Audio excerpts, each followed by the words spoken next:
سبق نمبر 4 بوڑھی کاکی۔ آج ہم اس سبق کے سوال و جواب دیکھنے جا رہے ہیں۔ اردو بال بھارتی 7ویں جماعت کا سبق ہے۔ نمبر 1، ایک جملے میں جواب لکھیے۔ نمبر 1 ہے، ہر مذہب کی کیا تعلیم ہے؟ جواب، ہر مذہب کی تعلیم ہے کہ ماں باپ کا خیال رکھنا اولاد کا فرض ہے، خاص طور پر جب ان کی عمر زیادہ ہو جائے تو ان کی خدمت اور صحت کی طرف اولاد کو دھیان دینا چاہیے۔ اگلا سوال ہے کہ حضور صلی اللہ علیہ وسلم نے نوجوان کو کیا نصیحت کی؟ جواب، حضور صلی اللہ علیہ وسلم نے نوجوان کو نصیحت کی کہ اپنے بوڑھے والد کی خدمت کرتا رہے۔ سوال نمبر 3 ہے، مصنف کی کس کتاب پر انگریز حکومت نے پابندی عائد کی؟ جواب، مصنف کی کتاب سوز وطن پر انگریز حکومت نے پابندی عائد کی۔ سوال نمبر 4 ہے، مصنف نے بڑھاپے کو کیا کہا ہے؟ جواب، مصنف نے بڑھاپے کو بچپن کا دور ثانی کہا ہے۔ سوال نمبر 5 ہے، بوڑھی کاکی کے کتنے بیٹے تھے؟ جواب، بوڑھی کاکی کے 7 بیٹے تھے۔ اگلا سوال ہے کہ بدرام کے لڑکے بوڑھی کاکی کے ساتھ کیسا سلوک کرتے تھے؟ جواب، بدرام کے لڑکے بوڑھی کاکی کو دکھ کرتے تھے۔ سوال نمبر 7 ہے، بوڑھی کاکی سے کسے محبت تھی؟ جواب، بدرام کی چھوٹی بیٹی لاڈلی کو بوڑھی کاکی سے محبت تھی۔ اگلا سوال ہے کہ روپا کون تھی؟ جواب، روپا بوڑھی کاکی کی بہو اور ان کے بھتیجے بدرام کی بیوی تھی۔ سوال نمبر 9 ہے، تلک کس کا آیا تھا؟ جواب، تلک بدرام کے بڑے لڑکے کا تلک آیا تھا۔ سوال نمبر 10 ہے، بوڑھی کاکی کو کس بات کا افسوس تھا؟ جواب، روپا نے بوڑھی کاکی کو سخت برا بھلا کہا تھا، اس کی تذلیل کی تھی، اس بات کا انہیں افسوس تھا۔ سوال نمبر 11 ہے، لاڈلی بوڑھی کاکی کے لیے کیا لے آئی؟ جواب، لاڈلی بوڑھی کاکی کے لیے اپنے حصے کی پوریاں لے آئی۔ سوال نمبر 12 ہے، بوڑھی کاکی کے جھوٹے پتیلوں کے پاس بیٹھ کر کیا کر رہی تھی؟ جواب، بوڑھی کاکی جھوٹے پتیلوں کے پاس بیٹھ کر پتیلوں پر سے پوریوں کے ٹکڑے اٹھا کر کھا رہی تھی۔ سوال نمبر 2 ہے، مختصر جواب لکھیے۔ نمبر 1 ہے، بوڑھی کاکی رونے کیوں لگتی تھی؟ جواب، بوڑھی کاکی عمر کے اس موڑ پر تھی جہاں بڑھاپا اکثر بچپن کا دور ثانی بن جاتا ہے۔ آنکھیں، ہاتھ، پیر سب جواب دے چکے تھے، زمین پر پڑی رہتی اور جب گھر والے کوئی بات ان کی مرضی کے خلاف کرتے، کھانے کا وقت ٹل جاتا یا مقدار کافی نہ ہوتی یا بازار سے کوئی چیز آتی اور انہیں نہ ملتی تو وہ رونے لگتی تھی۔ سوال نمبر 2 ہے، بوڑھی کاکی کے خیال میں پوریوں کا تصور کیسا تھا؟ جواب، پوریوں کی لذت آمیز خوشبو نے بوڑھی کاکی کو بے تاب کر دیا تھا۔ ان کی چشم خیال میں پوریوں کی تصویر ناچنے لگی تھی، خوب لال لال پھولی نرم نرم پوریاں انہیں دکھائی دے رہی تھی اور ان کے دل میں انہیں چھونے کی اور ہاتھ میں لے کر دیکھنے کی خواہش مچلنے لگی تھی۔ نمبر 3 ہے سوال، بوڑھی کاکی کو کڑاؤ کے پاس بیٹھے دیکھ کر روپا نے کیا کہا؟ جواب، بوڑھی کاکی کو کڑاؤ کے پاس بیٹھے دیکھ کر روپا نے کاکی کو ہر وہ بات کہہ دی جو اسے نہیں کہنی چاہیے تھی۔ وہ انہیں دونوں ہاتھوں سے جھنجھوڑ کر بولی، ایسے پیٹ میں آگ لگے پیٹ ہے کہ آگ کا کنڈ، کوٹھری میں بیٹھے کیا دم گھٹتا ہے؟ ابھی مہمانوں نے بھی نہیں کھایا، دیوتاؤں کا بھوگ تک نہیں لگا، تب تک صبر نہ ہو سکا، آ کر چھاتی پر سوار ہو گئی۔ بھلا چاہتی ہو تو جا کر کوٹھری میں بیٹھو، جب گھر کے لوگ کھانے لگیں گے تو تمہیں بھی ملے گا۔ تم کوئی دیوی نہیں ہو کہ چاہے کسی کے منہ میں پانی تک نہ جائے، لیکن پہلے تمہاری پوجا کریں۔ اگلا سوال ہے، سوال نمبر 4، پنڈت بدرام نے غصے میں کیا کہا؟ جواب، مہمانوں کی جماعت کے بیچ بوڑھی کاکی کو دیکھ کر پنڈت بدرام غصے سے تلملا گئے۔ وہ پوریوں کا تھال لیے کھڑے تھے، تھال کو زمین پر پٹک دیا اور کسی بے رحم ساہوکار کی طرح جو اپنے کسی مفرور آسامی کا جھپٹ کر ٹیٹوا لیتا ہے، بوڑھی کاکی کے دونوں شانے پکڑے اور گھسیٹتے ہوئے لا کر اندھیری کوٹھری میں دھم سے گرا دیا۔ اگلا سوال ہے، سوال نمبر 5، بوڑھی کاکی نے دل میں کس طرح کے منصوبے باندھے؟ جواب، لذیذ کھانوں کی اشتہا انگیز اور لذت آمیز خوشبو بوڑھی کاکی کو بے تاب کیے دے رہی تھی، اسی لیے انہوں نے دل میں طرح طرح کے منصوبے باندھے۔ پہلے ترکاری سے پوریاں کھاؤں گی، پھر دہی اور شکر سے کچوریاں رائتے کے ساتھ مزیدار معلوم ہوگی، چاہے کوئی برا مانے یا بھلا، میں تو مانگ مانگ کر کھاؤں گی۔ اگلا سوال ہے، सवाल नंबर 3 मुफस्सिल जवाब लिखिए। नंबर 1 है बुद्धराम को जब अपनी बेइंसाफ़ी का एहसास होता तो वो क्या सोचते थे।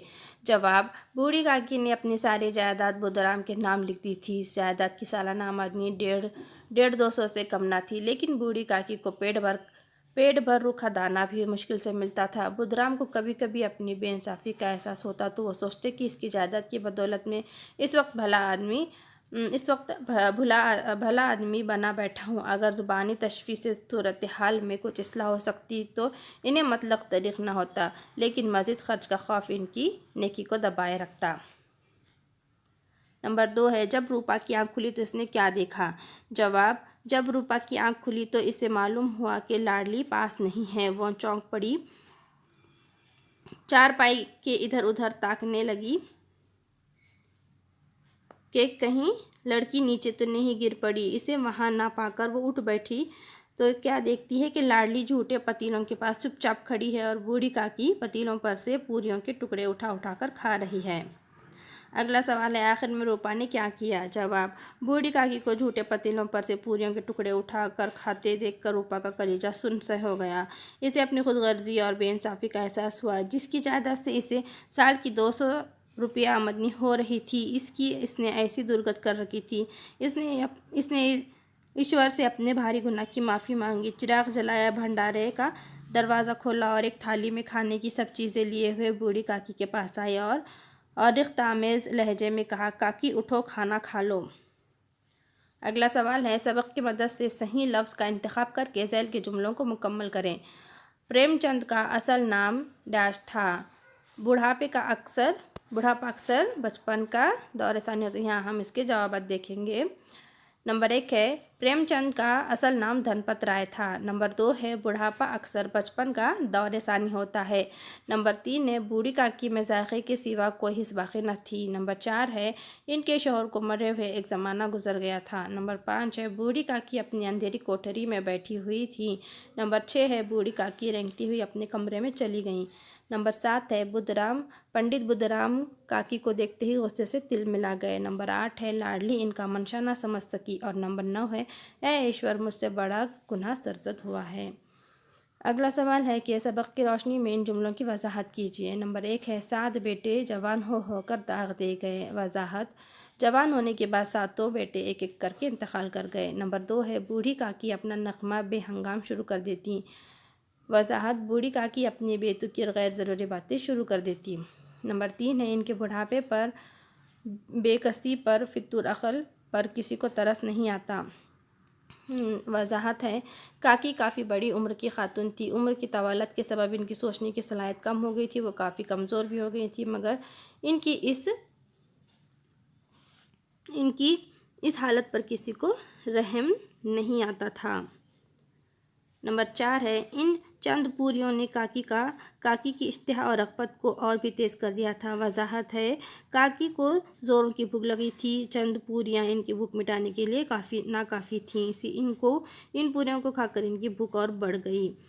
नंबर 5 है इन्हें ऐसा मालूम हुआ जैसे कोई पहाड़ पर उड़ा लिए जाता है। वजाहत, भूख की शिद्दत ने यूँ भी काकी को अधमुआ कर दिया था। फिर पंडित बुद्धराम का इन्हें शाने से पकड़कर घसीटते हुए ले जाना और अंधेरी कोठरी में दम से गिरा देना बूढ़ी काकी के लिए गैर मुतवक्का था। इसीलिए इन्हें नीम गुंदुंगी या नीम बेहोशी के आलम में इन्हें ऐसा मालूम हुआ जैसे इन्हें कोई पहाड़ पर उड़ा लिए जाता है।